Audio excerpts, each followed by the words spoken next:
আসসালামু আলাইকুম। সুপ্রিয় শিক্ষার্থী, আজকের অনলাইন ক্লাসে তোমাদের সবাইকে জানাচ্ছি আন্তরিক অভিনন্দন।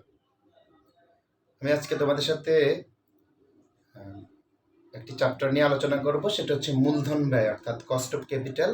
আমরা কস্ট অফ ক্যাপিটাল নির্ণয় করতে গেলে কি ধরনের ফর্মুলা ইউজ হবে সেগুলো নিয়ে আজকে একটু কথা বলবো। তোমরা মনোযোগের সাথে কথাগুলো শোনার চেষ্টা করবে, পাশাপাশি আমি যে সূত্র অথবা ফর্মুলাগুলো লেখাবো তোমরা সবাই সেগুলো লিখে ফেলবে এবং বোঝার চেষ্টা করবে।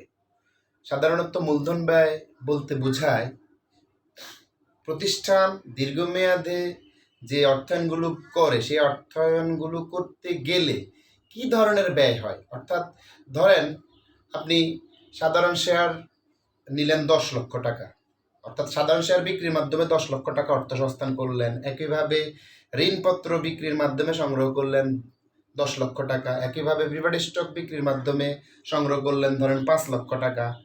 এইভাবে এই যে টাকাগুলো সংগ্রহ করলেন, এই টাকাগুলো এমনিতে সংগ্রহ হবে না, এগুলোর জন্য আপনাকে একটা ব্যয় প্রদান করতে হবে। সেই ব্যয়টাকে বলা হয় মূলধন ব্যয়। আমরা দীর্ঘমেয়াদী অর্থায়নের 4 ধরনের অর্থায়ন আমরা করি, আমরা একটু লিখে ফেলবো সবাই। প্রথমটি হচ্ছে ইকুইটি, অর্থাৎ cost of equity. Cost of equity অর্থাৎ ইকুইটি মূলধনের ব্যয়, মানে হচ্ছে সাধারণ শেয়ার মূলধনের ব্যয় কিভাবে বের করব। সাধারণ শেয়ার মূলধনের ব্যয় নির্ণয়ের 3টি ফর্মুলা রয়েছে। আমরা প্রথমেই এই 3টি ফর্মুলা একটু সবাই লিখে ফেলবো। নাম্বার 1, কস্ট অফ ইকুইটিকে আমরা প্রকাশ করি কে দ্বারা, যেখানে প্রথম ফর্মুলাটি সূত্র হবে আরএফ যোগ আরএম বিয়োগ RF into beta coefficient into 100, যেখানে যেখানে আরএফ বলতে বোঝাবে risk free rate of return. অর্থাৎ আরএফ বলতে কি বোঝাবে? আরএফ বলতে বোঝাবে risk free rate of return, অর্থাৎ ঝুঁকিমুক্ত আয়ের হার। এরপরে হচ্ছে আরএম, আরএম মানে হচ্ছে মার্কেট রিটার্ন। এছাড়াও আছে বিটা, বিটা বলতে বোঝাবে বিটা কোএফিসিয়েন্ট। আচ্ছা, তাহলে আরএফ বলতে বোঝাবে risk free rate of return, RM বলতে বোঝাবে মার্কেট রিটার্ন, আর বি বলতে বোঝাবে বিটা কোএফিসিয়েন্ট। আচ্ছা, এখানে আরো একটি ফর্মুলা রয়েছে যেটাকে আমরা কে দ্বারাই প্রকাশ করি, যেখানে বলা হচ্ছে D1 P0 বিয়োগ FC যোগ G ইন্টু 100। D1 বের করার সূত্রটি হচ্ছে D0 1 প্লাস G। G বলতে বোঝাবে গ্রোথ রেটকে, FC বলতে বোঝাবে ফ্লোটেশন কস্টকে, একই সাথে P0 বলতে বোঝাবে মার্কেট প্রাইস পার শেয়ার। সুপ্রিয় শিক্ষার্থী, কস্ট অফ ইকুইটি নির্ণয়ের আমরা প্রথম ফর্মুলাটি বলেছিলাম আরএফ যোগ আরএম বিয়োগ আরএফ ইন্টু বিটা কোএফিসিয়েন্ট। আর কস্ট অফ ইকুইটি নির্ণয়ের দ্বিতীয় ফর্মুলাটি হচ্ছে D1 বাই P0 বিয়োগ FC যোগ G ইন্টু 100, যেখানে D1 কিভাবে বের করতে হবে লেখা আছে। G বলতে গ্রোথ রেটকে বোঝাবে, FC বলতে ফ্লোটেশন কস্ট অথবা উত্তোলন ব্যয়কে বোঝাবে, P0 বলতে মার্কেট প্রাইস পার শেয়ারকে বোঝাবে। এছাড়াও কস্ট অফ ইকুইটি নির্ণয়ের আরো একটি ফর্মুলা রয়েছে, সেটি এখন আমরা লিখে ফেলবো D0 বাই P0 ইন্টু 100। তাহলে কখন কোন ফর্মুলাটি ইউজ হবে, অর্থাৎ কখন প্রথম ফর্মুলাটি ইউজ হবে অথবা দ্বিতীয়টি ইউজ হবে অথবা তৃতীয় ফর্মুলাটি ইউজ হবে, এই ফর্মুলাটা বুঝতে হবে। অর্থাৎ প্রশ্ন দেখে বুঝতে হবে কোন ফর্মুলাটি ইউজ হবে। তার মানে প্রশ্নে আপনাকে বলে দিবে আপনি কোন ফর্মুলাটি ইউজ করবেন। যেমন সহজভাবে মান রাখার জন্য যখন কোনো কোশ্চেনে দেখবেন যে বিটার মান দেওয়া আছে, তার মানে প্রথম সূত্রটি ইউজ হবে। যখন কোনো কোশ্চেনে দেখবেন গ্রোথ রেট দেওয়া আছে তাহলে দ্বিতীয় ফর্মুলাটা ইউজ হবে, আর যখন দেখবেন বিটার মানও দেওয়া নাই গ্রোথ রেটও নাই তার মানে তৃতীয় ফর্মুলাটা ইউজ করবেন। তার মানে আজকে আমরা ফর্মুলাগুলো কি হবে সে ব্যাপারে একটু কথা বলতেছিলাম, এবং কস্ট অফ ইকুইটির অর্থাৎ দীর্ঘমেয়াদী মূলধনের একটা অংশ হচ্ছে কস্ট অফ ইকুইটি অর্থাৎ সাধারণ শেয়ার মূলধনের ব্যয়ের নির্ণয়ের সূত্রগুলো আমরা একটু আলোচনা করেছি।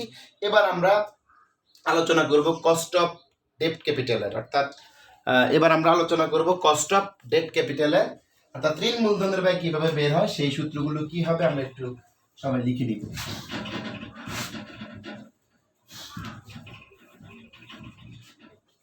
এবার আমরা আলোচনা করব cost of debt capital, cost of debt অর্থাৎ ঋণ মূলধনের ব্যয়, কস্ট অফ ডেট। এই কস্ট অফ ডেটের সূত্র অনেকগুলো আছে, আমরা প্রথম সূত্রটি প্রয়োগ করব কেবি দ্বারা, যেখানে সূত্রটি হচ্ছে আই টাকা ভাগ নেট সেল ভ্যালু ইনটু 100। দ্বিতীয় ফর্মুলাটি হচ্ছে কেডি, যেখানে সূত্রটি হচ্ছে কেবি 1 বিয়োগ ট্যাক্স রেট ইনটু 100।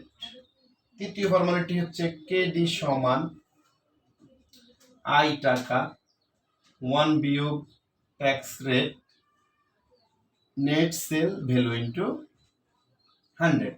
অথবা ফর্মুলাটি হতে পারে কেডি সমান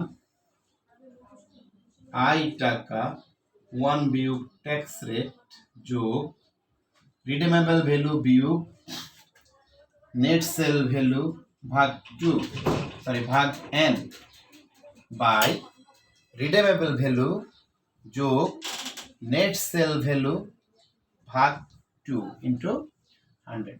সুপ্রিয় শিক্ষার্থী, কস্ট অফ ক্যাপিটাল নির্ণয়ে এই কস্ট অফ ডেট আমরা বের করি। কস্ট অফ ডেট বের করার এখানে 4টি ফর্মুলা রয়েছে। প্রথম ফর্মুলাটি কেবি দ্বারা প্রকাশ করে, যেখানে আই টাকাকে নেট সেল ভ্যালু দ্বারা ভাগ দিতে হবে এবং 100 গুণ করতে হবে।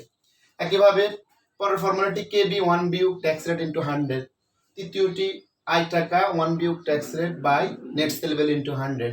আর চতুর্থ ফর্মুলাটি হচ্ছে আই টাকা 1 বিয়োগ ট্যাক্স রেট যোগ রিডেমেবল ভ্যালু বিয়োগ নেট সেল ভ্যালু ভাগ n, নিচে হচ্ছে রিডেমেবল ভ্যালু যোগ নেট সেল ভ্যালু ভাগ 2। তাহলে এই 4টি ফর্মুলাও প্রশ্নে বলে দিবে আপনার কোন ফর্মুলাটি ইউজ হবে। যেমন প্রশ্নে যখন সময়ের কথা বলা থাকবে না, অর্থাৎ কত বছরের অঙ্ক এই ব্যাপারে যদি প্রশ্নে কিছু না বলে, তাহলে প্রথম 3টার যে কোনো একটা ব্যবহার হবে।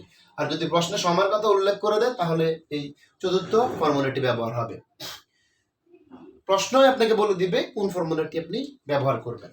এখানে এই আরবি বের করার ব্যাখ্যা হচ্ছে, আরবি বের করবেন যেভাবে, দেখেন আরবি বের করবেন ফেস ভ্যালু যোগ ফেস ভ্যালু গুণ প্রিমিয়ামের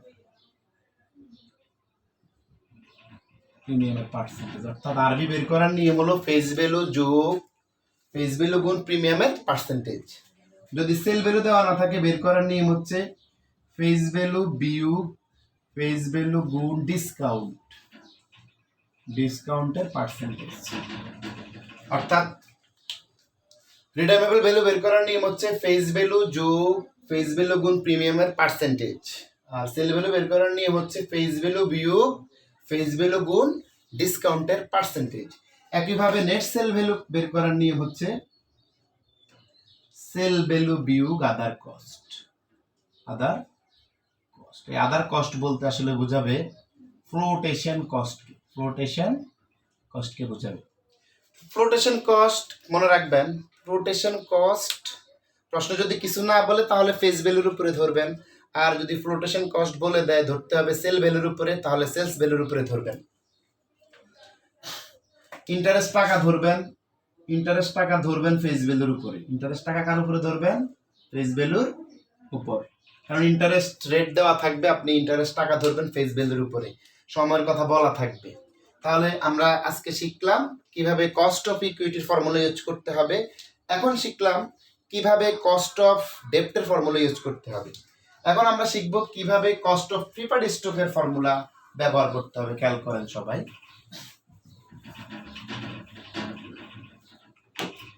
কস্ট অফ প্রিফার্ড স্টক অর্থাৎ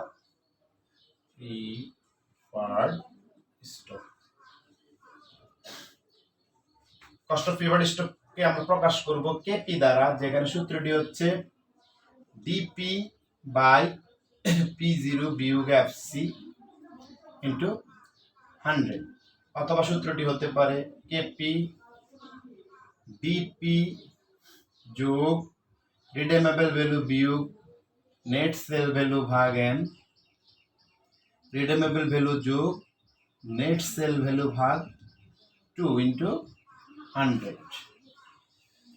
এখানে ডিপি বলতে বোঝাবে প্রিফার্ড ডিভিডেন্ড, প্রিফার্ড ডিভিডেন্ড। আমরা যেরকম লোনের উপর অর্থাৎ ডেটের উপর যেরকম সুদ দেই সেরকম প্রিফার্ড স্টকের উপরে দেওয়া হবে প্রিফার্ড ডিভিডেন্ড অর্থাৎ অগ্রাধিকার লভ্যাংশ। এছাড়াও আরভি, নেট সেল ভ্যালু এগুলো আমরা কস্ট অফ ডেপ্টে বলেছিলাম, এফসি সম্পর্ক বলেছিলাম। তার মানে কস্ট অফ প্রিফার্ড স্টক নির্ণয় করতে গেলে আপনাকে দুইটা ফর্মুলা জানতে হবে। একটা প্রথম ফর্মুলাটা বুঝবেন কিভাবে, সময় যখন দেওয়া থাকবে না তখন প্রথম ফর্মুলাটি ইউজ করবেন, আর সময়ের পরিমাণ অর্থাৎ সময় যখন প্রশ্নে দেওয়া থাকবে, অর্থাৎ যদি বললো যে অঙ্কটি 7 বছরের 5 বছরের, তাহলে দ্বিতীয় ফর্মুলাটি আপনি ইউজ করবেন। তাহলে সুপ্রিয় শিক্ষার্থী, আমরা কস্ট অফ ক্যাপিটালের শিখেছি, কস্ট অফ ইকুইটির কয়টা ফর্মুলা, আমরা কস্ট অফ ইকুইটির 3টা ফর্মুলা লিখেছি এবং ফর্মুলাগুলো ব্যবহার হবে প্রশ্নের ধরন অনুযায়ী। একইভাবে কস্ট অফ ডেপ্টের ফর্মুলাগুলো ব্যবহার হবে প্রশ্ন কি চাইছে ওই অনুযায়ী ফর্মুলা ব্যবহার হবে, এবং একই সাথে কস্ট অফ প্রিফার্ড স্টকও ব্যবহার হবে প্রশ্নের ধরন অনুযায়ী। প্রশ্ন যদি মেয়াদ যুক্ত থাকে তাহলে মেয়াদওয়ালা সূত্র ব্যবহার করবেন, মেয়াদ ছাড়া থাকলে মেয়াদ ছাড়া সূত্র ব্যবহার করবেন। প্রশ্নে আপনাকে বলে দিবে আসলে কোন সূত্রটি আপনি ব্যবহার করবেন। এবার আমরা শিখব cost of retained earnings. Cost of retained earnings এর formula, cost of retained earnings. Cost of retained earnings এর ফর্মুলাকে আমরা প্রকাশ করি কে আর দ্বারা, যেখানে সূত্রটি হচ্ছে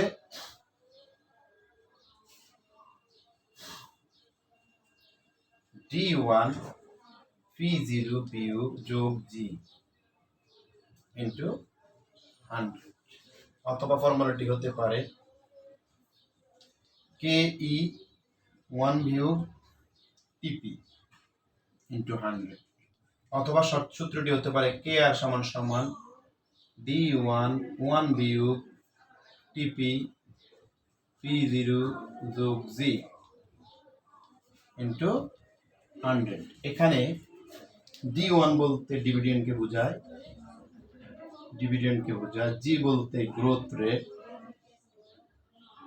রেটকে বোঝায়, TP বলতে বোঝায় পার্সোনাল ট্যাক্স রেটকে, একই সাথে P0 বলতে বোঝায় মার্কেট প্রাইস পার শেয়ারকে, অথবা অনেক সময় এটাকে বলে সেলস ভ্যালু পার শেয়ার। তাহলে সুপ্রিয় শিক্ষার্থী, কস্ট অফ রিটেন আর্নিংস এর 3টা ফর্মুলা রয়েছে। প্রথম ফর্মুলাটি ব্যবহার হবে যদি প্রশ্নে পার্সোনাল ট্যাক্স রেট দেওয়া না থাকে। দ্বিতীয় এবং তৃতীয় ফর্মুলাটি বসবে প্রশ্ন যদি পার্সোনাল ট্যাক্স রেট দেওয়া থাকে। দ্বিতীয় আর তৃতীয় ফর্মুলার মধ্যে পার্থক্য হচ্ছে প্রশ্নে যদি কে এর মান দেওয়া থাকে তাহলে দ্বিতীয় ফর্মুলাটি ইউজ হবে, আর প্রশ্নে কে এর মান দেওয়া না থাকলে তৃতীয় ফর্মুলাটি ইউজ হবে। তাহলে সুপ্রিয় শিক্ষার্থী, আমরা কস্ট অফ ইকুইটির 3টি ফর্মুলা লিখেছিলাম, কস্ট অফ ডেপ্টের 4টি, কস্ট অফ প্রিফার্ড স্টকের 2টি এবং কস্ট অফ রিটেন আর্নিংসের 3টি ফর্মুলা শিখেছিলাম। আমরা সকলে বাড়িতে এই ফর্মুলাগুলো আয়ত্তানোর চেষ্টা করব, কারণ এই ফর্মুলাগুলো আয়ত্তে চলে আসলে আপনার জন্য অঙ্কের সলিউশন করা সহজ হয়ে যাবে, অর্থাৎ কস্ট অফ ক্যাপিটাল নির্ণয় করা আপনার জন্য সহজ হয়ে যাবে। তাহলে সুপ্রিয় শিক্ষার্থী, সকলে বাসায় আমি আজকে যেই ফর্মুলাগুলো আপনাদেরকে শিখালাম সেই ফর্মুলাগুলো ভালোভাবে শেষ করবেন। কারো যদি বুঝতে কোনো অসুবিধা হয় তাহলে তোমরা অবশ্যই আমাকে কমেন্টস করবে এবং আমার থেকে জেনে নেওয়ার চেষ্টা করবে। সকলে ভালো থাকবে, সুস্থ থাকবে। আল্লাহ হাফেজ।